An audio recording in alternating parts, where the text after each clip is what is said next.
I would now like to go over problem 42.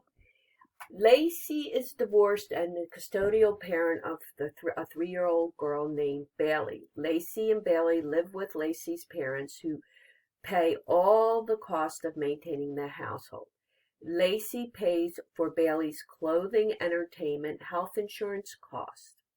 These costs comprise only a small part of the total cost of maintaining a household. Lacey does not qualify as a parent's dependent. So the first question is, determine the appropriate filing status. She's unmarried at the end of the year. She does not maintain more than half the cost of keeping a home. She does have a qualifying person. She's the custodial parent of Bailey, but she must file single because she doesn't maintain more than half the cost of the home. What is if Lacey lived in her own home and provided all the cost of maintaining the household? Well, in this case, she meets the requirements to file head of household because she's unmarried, provides more than half the cost of keeping the home. She has a qualifying person for more than half the year, so she does get to qualify as head of household. I would now like to review with you problem 43. Lee is 30 years old and single. Lee paid all the cost of maintaining his household for the entire year. Determine Lee's filing status in each of the following alternative situations. Lee is Ashton's uncle. Ashton is 15 years of age and has gross income of $5,000. Ashton lived in Lee's home from April through the end of the year. Ashton is a qualifying child, so Lee can claim head of household. In B, Lee is Ashton's uncle.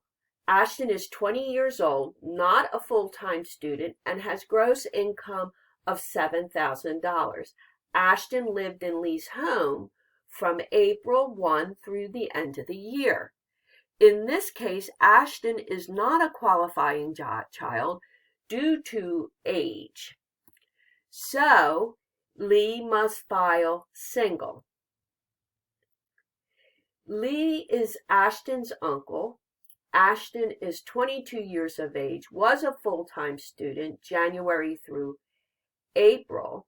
Ashton's gross income is $5,000, and Ashton lived in Lee's home from April 1st through the end of the year. Ashton is not a qualifying child in C because he fails the full-time student test. He is also fails the qualifying relative test, so Lee must file single. The reason why Ashton is not a qualifying child in C is because it was only 4 months. To be a full-time student, there must be a student for 5 months. In D, Lee is Ashton's cousin. Ashton is 18 years old, has gross income of $3,000, and is not a full-time student. Ashton lived in Lee's home from April 1st through the end of the year. He fails the qualifying child relationship, and Lee must claim single.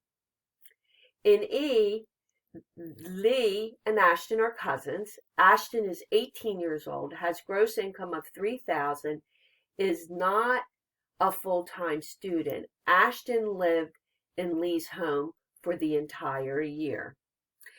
Ashton is not a qualifying child, even though he is a qualifying relative because he lived with them for the full year, but a cousin is not a family relationship, and this is what I talked about when I reviewed head of household. You must have a family relationship to file head of household. A cousin is not a family relationship.